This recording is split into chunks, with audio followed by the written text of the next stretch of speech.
Hello, dear fans, friends, and subscribers. Welcome to the daily cricket show, Cricket Happenings, on your favorite show. And on this particular cricket show, your host Ram, along with you, is going to look into the matches. As far as the Indian Premier League was concerned, we had an interesting match that happened where the Mumbai Indians lost the match to the Rising Super Giants on the last ball of the final over when 3 runs were required and Mumbai Indians failed to make it, and it was last over. 17 runs were required, and all that Mumbai Indians could do was they fell short. They got 14 runs, but they fell short by 3 runs and lost the match to the Rising Pune Super Giants. So Mumbai Indians, for a change, losing, which has been a bit of a rarity as far as this Indian Premier League is concerned.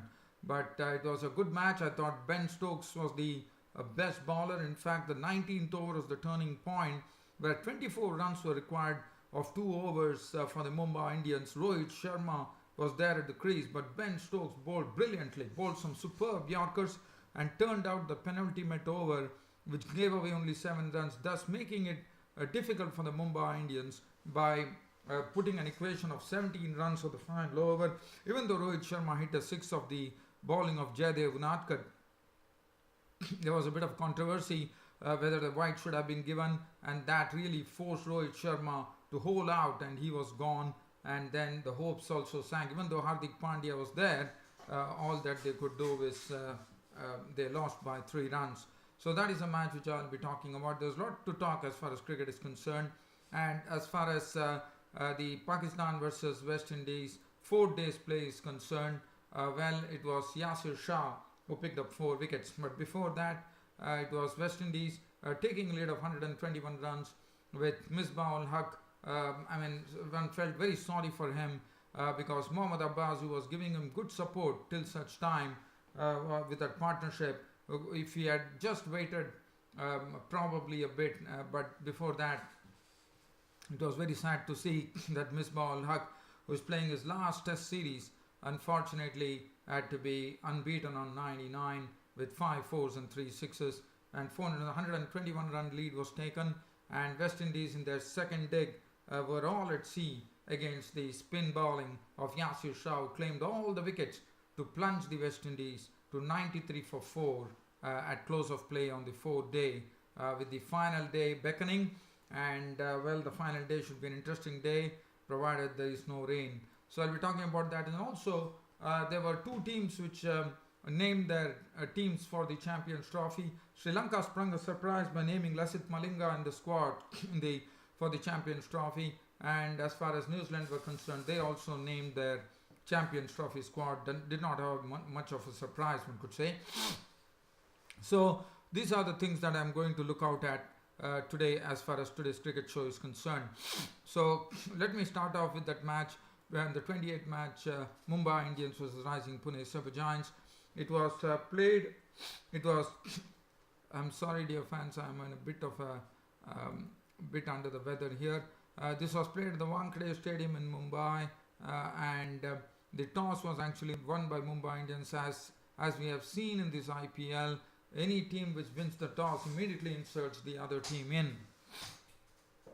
And that's what precisely happened. The Rising Pune Super Giants were off to a good start. They got a good start from Ajinkya Rahane and the aggressive Tripathi, as they added 76 for the first wicket. But then Karan Sharma was given a game here, and Karan Sharma, the leggy, picked up both the wickets of the openers. Rahane for 38 of 32 balls, 5 fours, 1 6. Tripathi for 45, 31 balls, 3 fours and 2 sixes. And this was the only partnership that was a solid partnership, which actually was good. After that, one would say that it was tough going for the Rising Pune Super Giants batsmen, as Harbhajan Singh bowled brilliantly, and most of the shots that the top order played was after, as I said, after Ajinkya Rahane and Tripathi were gone. It was all about the Rising Pune Super Giants actually playing across the line of the ball. We saw Steven Smith bowled by Harbhajan Singh for 17 of 12 balls with 2 fours. Dhoni did the same against Jasprit Bumrah to lose his stumps, which very rarely one sees Dhoni losing his stumps. It was clean ball by Bumrah for 7 of 11 deliveries, and Ben Stokes lost his stumps to Johnson for 17 of 12, all playing across the line strokes.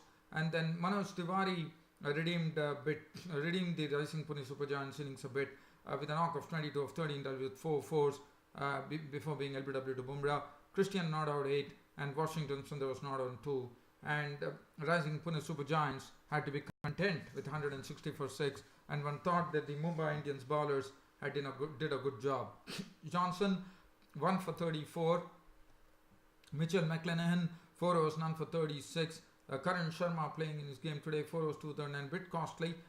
Jasprit Bumrah did a good job 229. Harbhajan Singh did a wonderful job for his skipper 4 overs 1 for 20.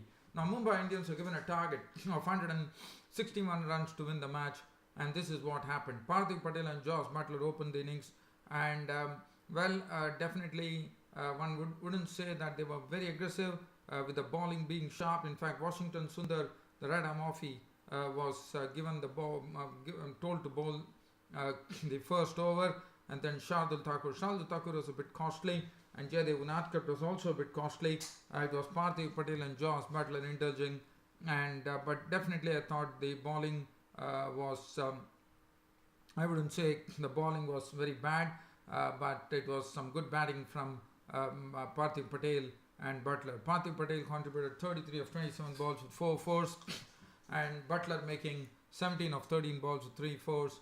Parthiv Patel was a victim of the bowling of the offie Washington Sundar, as was clean bowled for 33.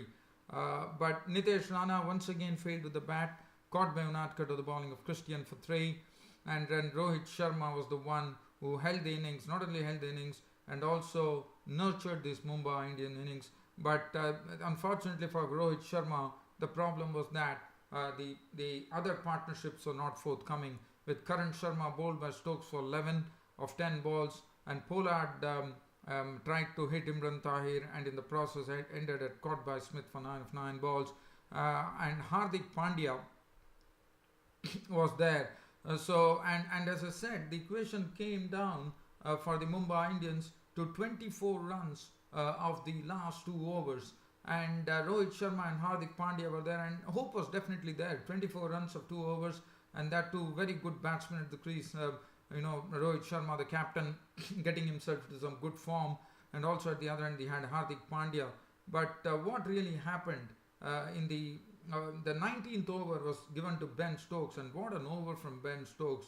Really speared in that beautiful Yorkers, and he was also bowling some good slower deliveries, and really had the batsmen searching, and it was not easy to get him away square. And that particular over ended with 7 runs. In fact, Ben Stokes had already done a good job in his first spell as well, where he was really bowling up to the mark by not allowing the batsmen any liberties whatsoever, and he also bowled a maiden as well. But this 19th over turned out to be a turning point, because in the penultimate over only 7 runs were taken by the pair of Pandya and Rohit Sharma, and finally it boiled down to the final over, where the Mumbai Indians required 17 runs for victory. And 17 runs, well, Rohit Sharma definitely, Jaydev Unadkat was given the role to bowl to Rohit Sharma, and one knowing that Rohit Sharma, who has really got a very good history in IPLs of really playing some great innings, really had a chance here, and he definitely did it. The second ball disappeared for a 6 from Rohit Sharma's bat to actually prune down the equation, where it came down to 11 runs required of the next 5 balls, which was well done. But then there was a ball which was sort of Rohit Sharma reached for it, and the umpire Ravi did not call it a wide. Rohit Sharma was not happy about it. He had a few words with the umpire, but eventually it was ruled out that it was a legitimate ball. And Rohit Sharma, probably frustrated by that, or the very vexed delivery, he had no other choice but to really have a swing at the bat, and he holed out in that particular delivery. That was the final over, and he holed out to In fact, it all started off. In fact, if you see the final over, when 17 runs were required, the first wicket was Hardik Pandya, caught by Stokes for the bowling of Unadkat. So the first ball a wicket, second ball a dot ball, third ball disappearing for 6, and the fourth ball Rohit was out, which was sad. And so thus sank the hopes of the Mumbai Indians. But Harbhajan Singh walked in, but unfortunately it was Mitchell McClenaghan who was run out of the very ball he faced. He was run out as Johnson came in. Harbhajan Singh had only one ball to face, and by the time it was too late, as Harbhajan Singh smote a 6 to no avail. But nevertheless, it was all over. Mumbai Indians had lost the match by 3 runs. But what a match we had here! It was really a very, very good match to watch at the Wankhede Stadium in Mumbai. And the bowling was, and let's look at Rohit Sharma. He contributed 58 runs of 39 balls, 6 fours and 3 sixes. It was caught and bowled by Jaydev Unadkat. And the bowling, Washington Sundar, the off spinner, impressed. 4 overs, 1 for 26. Shardul Thakur, 3 overs, got taken for runs, 3 overs for 29. Unadkat, 4 overs, 2 for 40. Ben Stokes, what a bowling spell from Ben Stokes, and there was no wonder that Ben Stokes was the man of the match, because he was the one who really piled on the pressure by actually bowling well in the initial stages and then bowling that beautiful penultimate over for just 7 runs with some spearing yorkers and slower deliveries. And what a bowling analysis for Ben Stokes. 4 overs, 1 made in 221, taking away the man of the match award. Daniel Christian, 1 over 1 for 6, and Imran Tahir, 4 overs, 1 for 32. And so this was a wonderful match, and Mumbai Indians lost this match. Now the next match I'm talking about is an international match, West Indies versus Pakistan. We are talking about the 4 days play, where the Pakistan actually took a lead of 121 runs over the West Indies, with Misbah ul Haq doing a fine job, making an unbeaten 99 with 5 fours and 3 sixes. As I said, unfortunately for him, Mohammad Abbas, the last batsman on his debut, was actually giving him good support.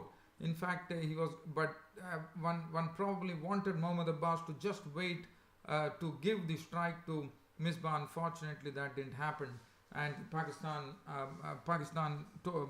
were bowled out for 407. Looking at the card, Misbah ul Haq, what an innings from him. Not out 99, 5 fours, 3 sixes. Shafiq was out to Gabriel today early in the morning for 22 with 4 boundaries. Sarfraz Ahmed played a good hand, giving good support to Misbah ul Haq. In fact, he also played a good hand. He made 54 with 5 fours, 1 6. Joseph priced out Mohammad Amir for 11, and Wahab Riaz lost his stumps to Joseph for 9.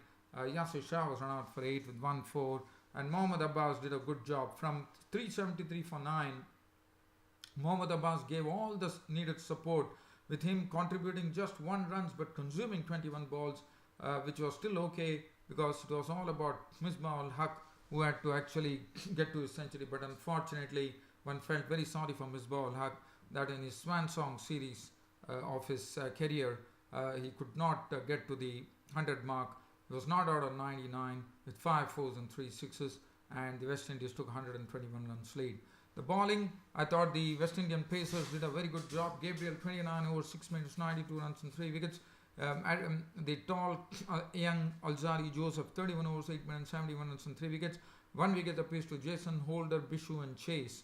And West Indies starting their second dig, 121 runs behind. Brathwaite and Powell were the batsmen.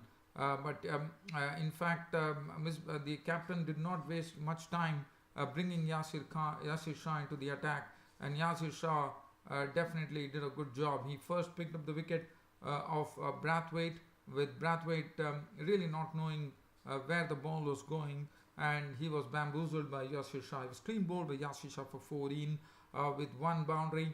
After that, Solomon Hetmir did a very good 6 of the bowling of Yasir Shah straight down the ground, but then Yasir Shah came back to clean bowl him for 20 with 2 fours and 1 6, which made it 72 for 2.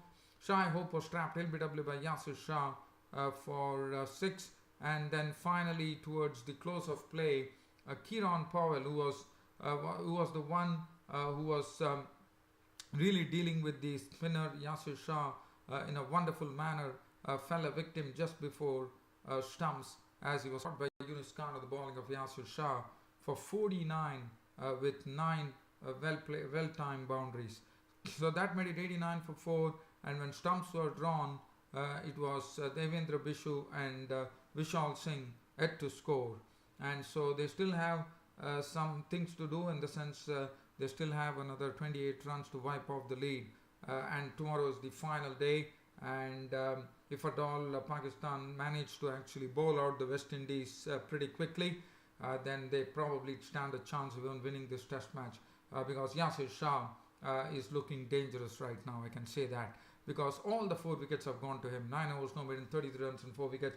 And as you can understand, when it comes to the final day, what the pitch can really play truant. Mohammad Abi, 9 overs, 2 minutes, none for 11. Mohammad Abbas, 6 overs for 21. And Rahab Riaz, 4 overs for 24. So that's the match situation between Pakistan and the West Indies. Now, the next news which I'm going to talk about is the Champions Trophy squad that was named by Sri Lanka today. And Sri Lanka actually sprung a surprise today by actually including the veteran Lasith Malinga in the squad. But probably one thought that Lasith Malinga has lost his nip.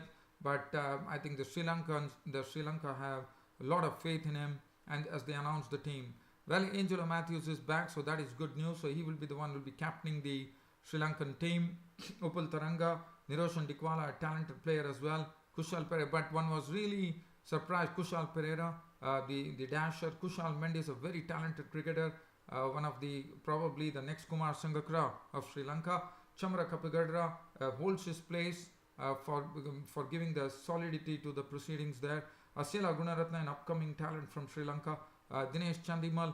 Lasith Malinga, as I said, was a surprise packet, because one expected probably he was over the hill, but still Sri Lanka have relied on him. They have more faith on him, and because of his experience, he's still there in the team. Surangal Akmal, Nuwan Pradeep, Nuwan Kalashakar, so they have really stocked themselves with good pace bowlers there. Tisra Pereira, and the spinners, they have Lakshan Sandakan and Seku Geprasan are not only doing the spin, but also a very big hitter of the ball, and he's one who could really alter the situation when the time comes, Seku Geprasanna.